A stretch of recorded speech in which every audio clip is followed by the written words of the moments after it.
वो आगे पढ़ेंगे। यांत्रिक विधि में क्या होगा, मुख्य रूप से दो ही यांत्रिक विधियां, यांत्रिक विधि के बाद एंजाइमी विधि है ना।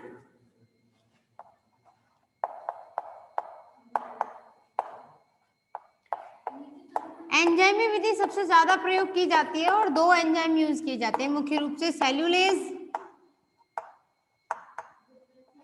और पैक्टिनेज।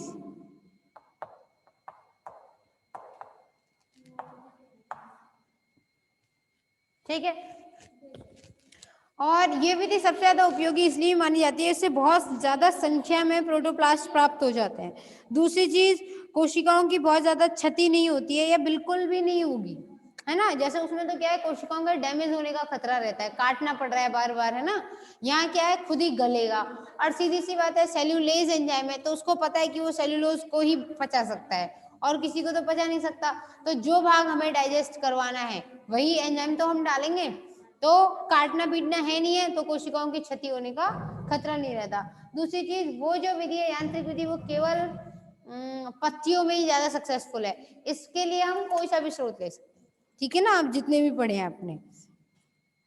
फिर इसके अलावा क्या होगा, सबसे बड़ी फायदा ये है कि प्लाज्मोलाइसिस की वजह से कई बार कुछ हानिकारक प्रभाव भी देखने को मिल जाते हैं। यानी कि पानी कोशिका में से बाहर गया ना, ठीक है, जल बाहर गया तो पत्ती जो है सिकुड़ गई कोशिकाएं, फिर उसके बाद उसे काट रहे हो तो कई बार जीव द्रव्य भी तो कट सकता है ना। दिखाई थोड़ी ना दे रहा है कि कोशिका झिल्ली कट रही है या नहीं कट रही है, तो वहां उस तरीके के नुकसान जो है वो इस विधि में देखने को नहीं मिलते। इसमें एक चरण है कुछ, है ना। ठीक है, सबसे पहले क्या किया जाएगा, पादप भाग का चयन किया जाएगा, इसके स्टेप्स।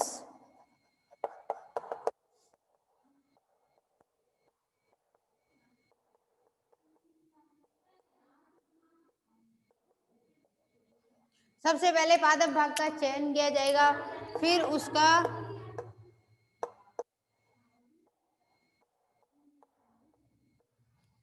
निर्जर्मीकरण किया जाएगा। ठीक है, फिर निर्जर्मीकरण करने के बाद क्या होगा, उसके बाद बाह्य त्वचा को छील दिया जाएगा।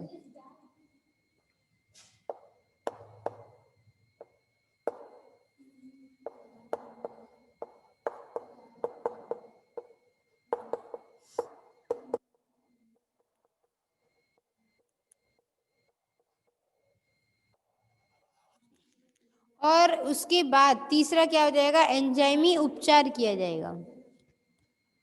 और निर्जर्मीकृत करने के लिए क्या करेंगे, साफ पानी से धोएंगे और 70% एल्कोहल, और उसके बाद 30 मिनट तक सोडियम हाइपोक्लोराइड में, यही लिख लो इसमें। सबसे पहले क्या करेंगे, स्वच्छ जल से धोएंगे। स्वच्छ जल से धोने के बाद क्या करेंगे, उसे 70% एल्कोहल से उपचारित करेंगे। फिर उसके बाद 30 मिनट तक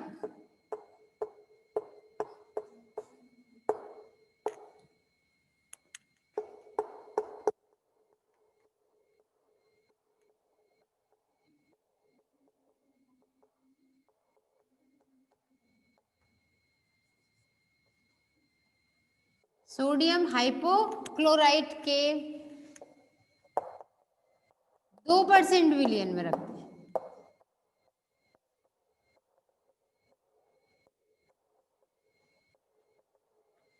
ठीक है, इस तरीके से वो क्या हो गई, निर्जर्मित हो गई। फिर उसके बाद आसुत जल, और आसुत जल में डाल के उसको क्या किया जाता है, झकोला दिया जाता है।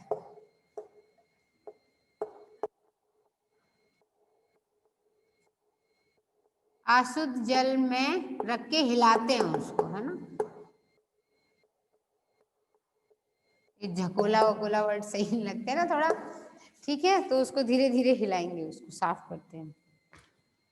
अच्छा, अपाक्ष सतह जो होती है पत्ती की, उसे क्या करेंगे, बाह्य त्वचा, कुल मिला के बाह्य त्वचा जो है उसे क्या करेंगे, काटना नहीं है, छीलना है ना। जैसे आम पापड़ के ऊपर से परत निकालते हैं ना, ऐसे छीलते हैं, सेम ऐसे इसको क्या कर देना है, हाथ से उठा करके ऐसे चिमटी की सहायता से, हाथ से तो क्या, ऊपर वाले हिस्से को छील लेते हैं। उसके बाद मध्य श्रेया के पास जो पत्ती का हिस्सा है उससे नुकीली चिमटी से दबा करके बाहर की ओर खींचते हैं।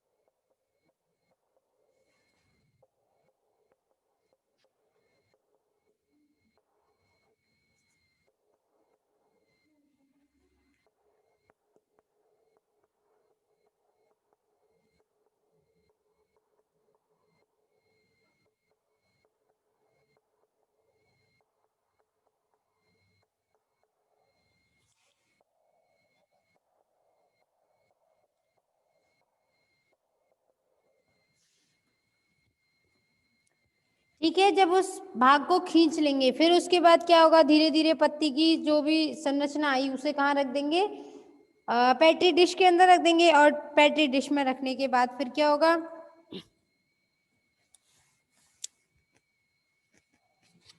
एंजाइमी उपचार देंगे।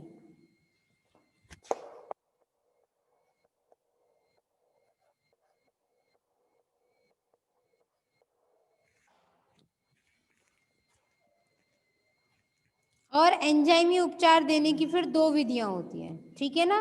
एक होती है प्रत्यक्ष विधि और दूसरी होती है अप्रत्यक्ष विधि।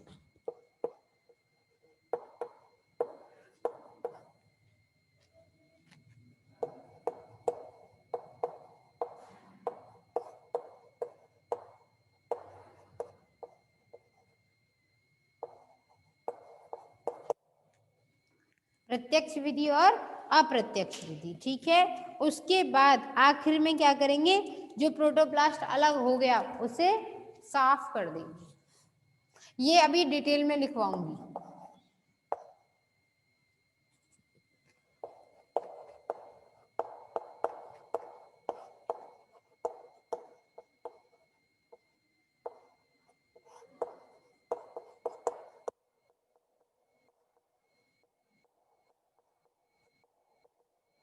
साफ कर लेंगे।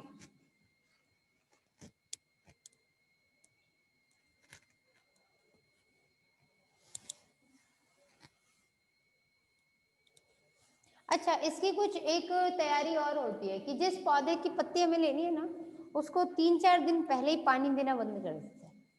जब पानी देना बंद कर देंगे तो उसमें बराबर पानी चढ़ नहीं रहा है कोशिका के अंदर, तो वो जो पुराना रखा हुआ है वही तो रह गया उसके अंदर। फिर क्या करेंगे, पत्ती को निकाल लिया, निकालने के बाद उसको भी प्लाज्मोलाइसिस करवा के देखते हैं। पत्ती पिचक गई ना भाई, उसका पानी वानी सब बाहर निकल गया, जीव द्रव्य कुंचन हो गया। अब पतली, अब केवल केवल कोशिकाएं तो चाहिए हमें, पानी तो उसका पहले ही निकाल दिया हमने। फिर लेबोरेटरी में रख करके फिर उसको चिमटी की सहायता से मध्यस्थिरा को अलग अलग लेते हैं। मतलब पहले पौधे, पहले से तैयारी की, 4-5 दिन पहले पानी देना बंद कर दिया, फिर पत्ती निकाल ली, फिर उस पत्ती को क्या किया, निर्जर्मीकृत कर दिया इस विधि से, फिर जीव द्रव्य कुंचन कर दिया, उसके बाद अब निकालेंगे इसमें। आई बात समझ, थोड़ी बहुत तैयारियां करनी पड़ती है। अब बात करते हैं एंजाइमी विधि, ठीक है। एंजाइमी विधि में एंजाइमी उपचार, सॉरी विधि तो ये चली रही है इतनी देर से।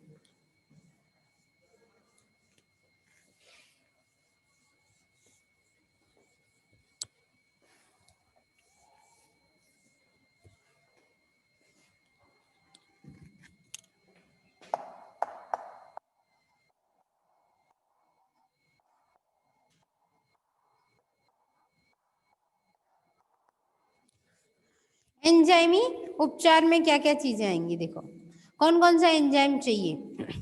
सेल्यूलोज चाहिए, हेमीसेल्यूलोज को खत्म करने के लिए चाहिए, और दूसरा पैक्टिन को खत्म करने के लिए चाहिए, ठीक है ना। सबसे पहले पत्ती के टुकड़ों को क्या कर देते हैं, एक साथ दोनों संबंधनकारी एंजाइमों को मिला देते हैं जिससे वो आगे वृद्धि ना करे। जैसे सबसे पहले प्रत्यक्ष विधि लेते हैं, ठीक है।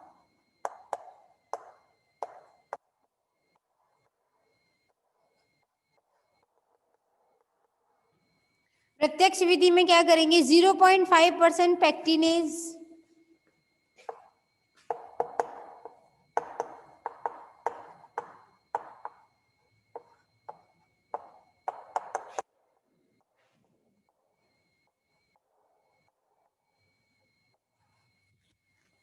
2% सेल्यूलेज और 13% मैनिटॉल या सॉर्बिटॉल।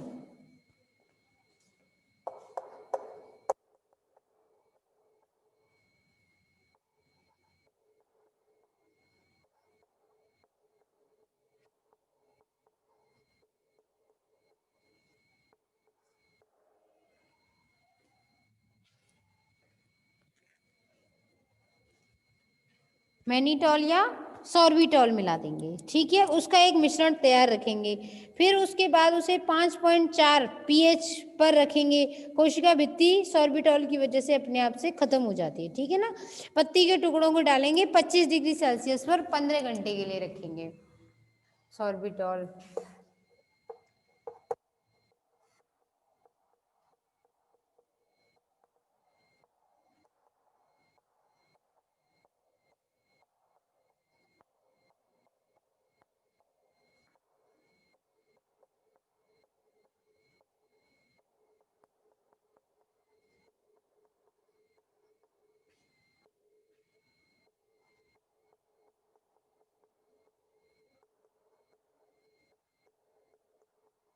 तो क्या हो जाएगा, अलग अलग हो जाएगा वो, ठीक है, ये होगी प्रत्यक्ष।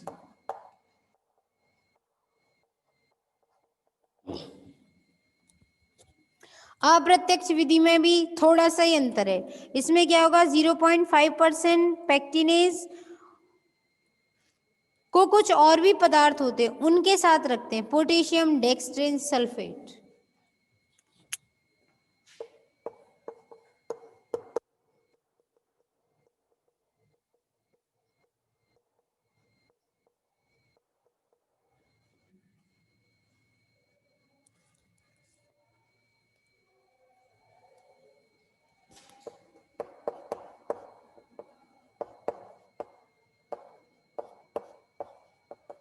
पोटेशियम ड्रेक्सिनेट के साथ रखा जाता है, पोटेशियम डेक्सट्रिन सल्फेट।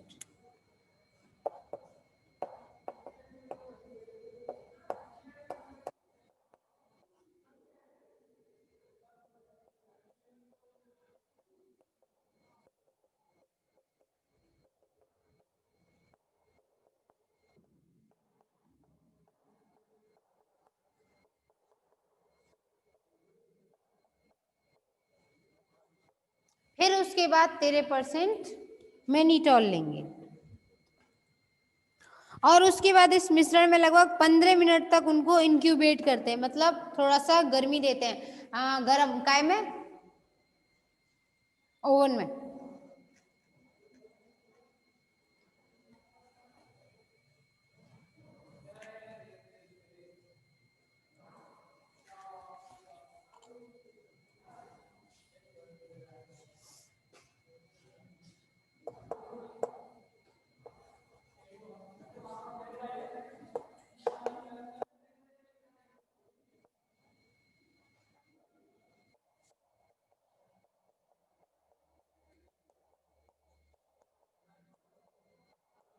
बारी बारी से किया जाता है, ठीक है।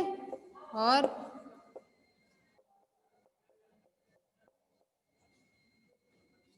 मिश्रण में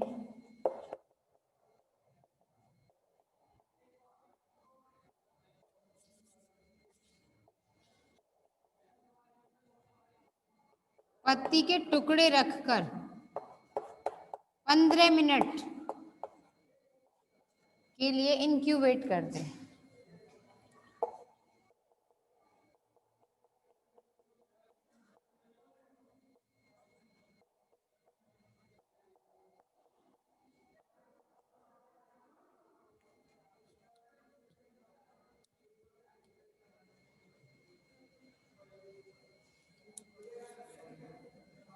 ठीक है, 5.4% रखा जाएगा, ठीक है। फिर उसके बाद क्या करेंगे, 2% सेल्यूलोज और 13% मैनिटॉल इंक्यूबेट कर दिया। फिर उसके बाद 2% सेल्यूलेज, इसीलिए इसे अप्रत्यक्ष कहते हैं, और फिर 13% मैनिटॉल। फिर उसके बाद इसको रखा जाएगा 30 मिनट के लिए।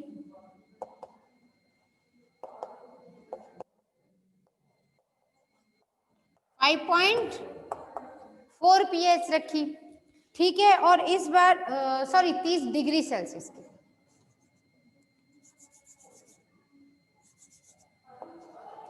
30 डिग्री सेल्सियस पर और 5.4 pH पर क्या कर देंगे, अपकेंद्रण।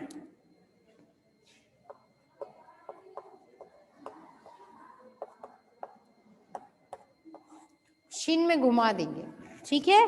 तो ये विधि ऐसे काम में ली जाती है।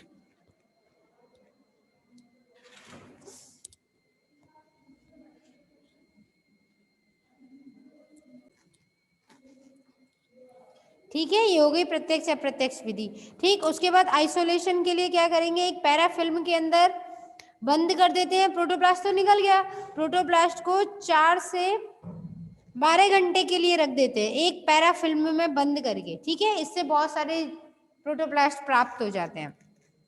फिर उसके बाद इसको 2% सेल्यूलोज, 1% हेमी सेल्यूलोज, 10% मैनिटॉल के निलंबन के अंदर रखेंगे और पिपेट की सहायता से अलग कर लिया जाएगा, ठीक है।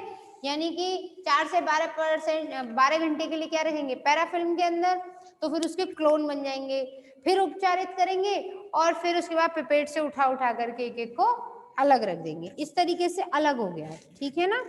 उसके बाद उसका संलयन, कायिक संकरण, ये कल पढ़े, ठीक है।